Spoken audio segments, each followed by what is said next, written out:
Welcome to the Eye of the Storm, sponsored by Florida International University's International Hurricane Research Center and the Florida Division of Emergency Management. In this video, we're going to learn about the importance of doing an insurance checkup and preparing your boat for the hurricane season. Hi, my name is Lakeisha Gaines. I'm a State Farm agent. That means I own 2 operations in Miami and Hallandale Beach. How do you figure out how to keep the money that you've earned by making sure that you make the right decisions to be able to protect the things that are important to you? That might be family, that might be finances, but more importantly, it's probably your future. So how do we combine all of that? That's exactly what I do on a day-to-day basis. My name is Mike Gorham. I'm the Executive Vice President for Brown & Brown Insurance out of Fort Lauderdale. We are an insurance intermediary specializing in homes, businesses, auto, and health insurance for the South Florida area. Well, the biggest thing obviously is to make sure you have insurance. That is the #1 priority, that your insurance coverage has not lapsed in the past year because of a missed payment or anything of that nature. The next biggest thing you want to check is your limits. Make sure that you have the correct limits, that if your home were to be damaged and totaled, you would have enough money to rebuild that home in the same style and manner that you're used to living now. The time to review your coverages is not in the middle of the storm. It's before the storm that you want to look at your coverages. So take a moment every year, and it's important to do it every year to look at what coverages you have and are they appropriate. Third, and one of the most important things, is to make sure that you know what your deductible is. Many people think of a deductible like a car deductible where it may be $500 or $1,000, when in reality a homeowner's deductible is typically a percentage of the total value of your home. So if you have a $100,000 home and you have a 2% deductible, you have a $2,000 deductible. And so many people are shocked at the time of a hurricane loss and they realize they could have a $10,000, $20,000 or $30,000 deductible on that home. It's the dwelling, the deductibles, and the discounts. The dwelling is that outer layer of protection, the home, the building, the outside. It's looking at what have you done to the roof?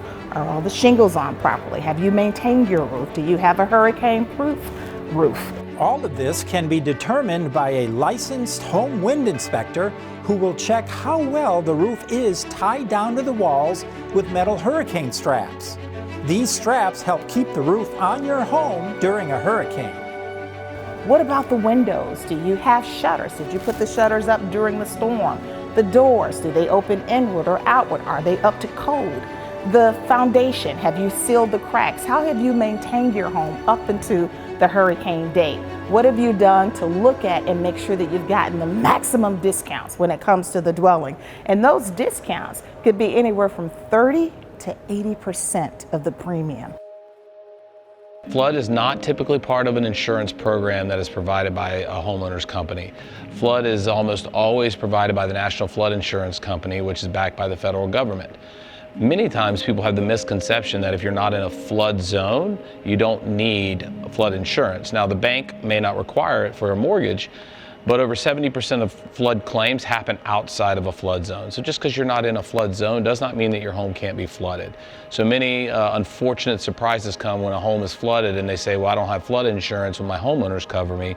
And the answer is almost always no. Unfortunately, it's excluded in all property policies for a homeowner. Growing up, I remember something my mom used to say, and that is, Keisha, you're part of the problem or you're part of the solution. And one of the things that I take pride in is being a part of the solution in the insurance industry. What that means to me is the responsibility that we have as State Farm agents is to sit down and educate our customers to make sure that they're making the right decisions at the right time about the right coverages to protect their family, to protect their future, to protect their finances, to make sure that all the discounts they're eligible for, they're getting, to make sure that there's no gaps in coverage. We forget what we bought. We definitely do not keep receipts for what we bought. So when the adjuster comes around and says, what do you have? You can't just give him a number of $30,000. He's going to need some sort of proof. And the best way to do that is to have a thumb drive with a video of all of your valuables and items that you keep either in your phone or in a safe deposit box or in a safe that you could easily pull out and show the adjuster to prove your loss. Businesses have the same risks that homeowners have, except they have an added exposure of business income. And business income is in the event that if you have a sandwich shop and the hurricane comes and blows over your sandwich shop, you can't sell sandwiches until you're able to rebuild. And in that time, you want to be able to take care of your employees and pay your bills and pay your mortgage if you have one. And so you need to have that coverage that will replenish those coffers when you're not able to act.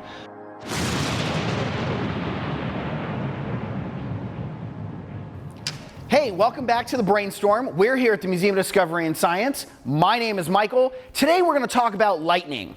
Most of us have probably lived through a pretty intense thunderstorm. And sometimes during those thunderstorms you get lots of lightning. Lightning, extremely scary stuff. Today we're going to create our own lightning using this Tesla coil. We've got lots of gizmos and gadgets inside of it that create the lightning, but what we want to do is get this lightning to go from here to pop out.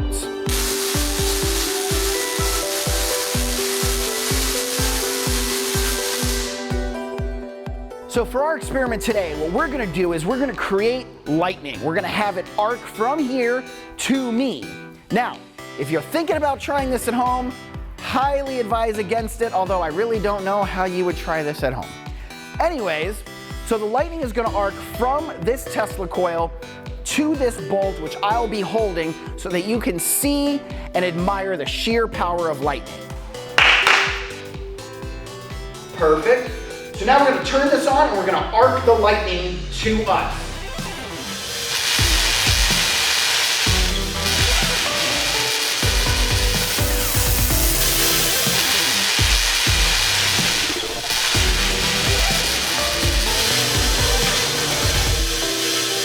Turn on the lights. Perfect. And the reason this is not shocking me is because it actually functions at a high frequency that does not penetrate my skin. Anyways, I hope you guys had a shockingly good time. I know I did. We'll see you next time here at the Museum of Discovery and Science.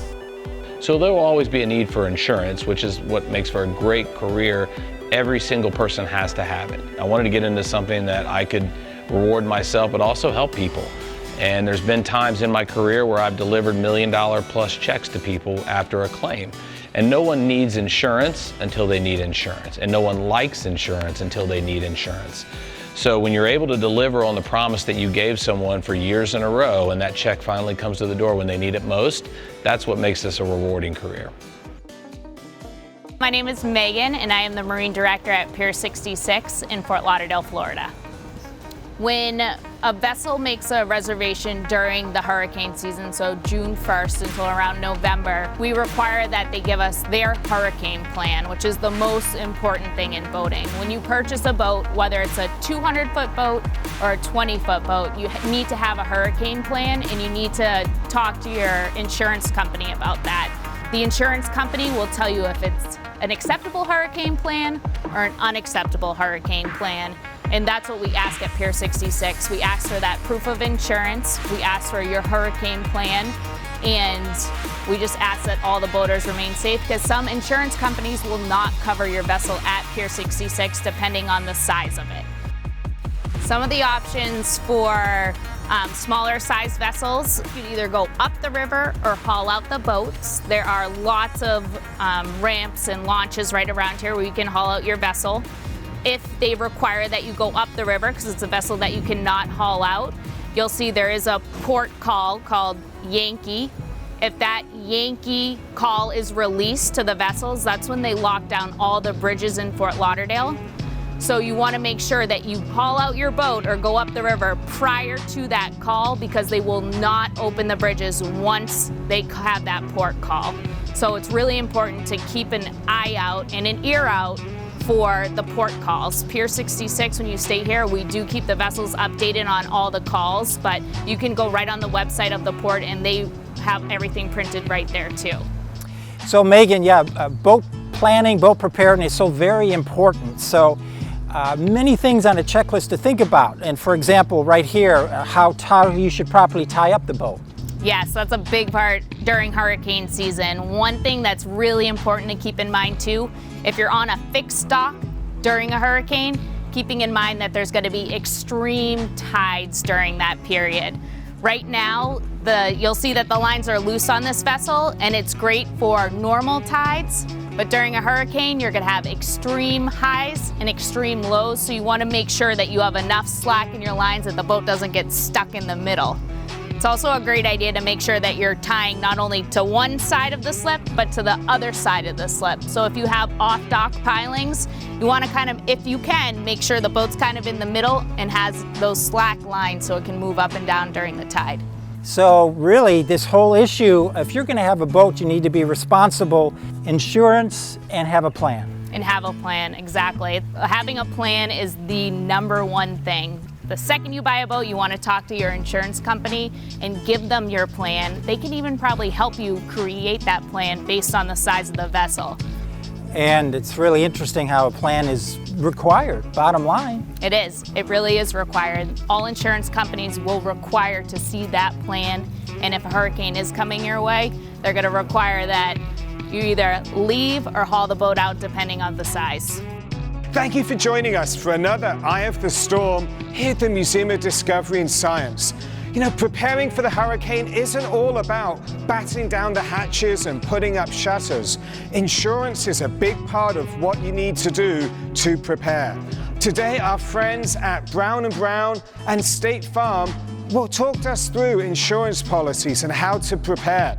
And our friends at Pier 66 showed us how to get your boats ready.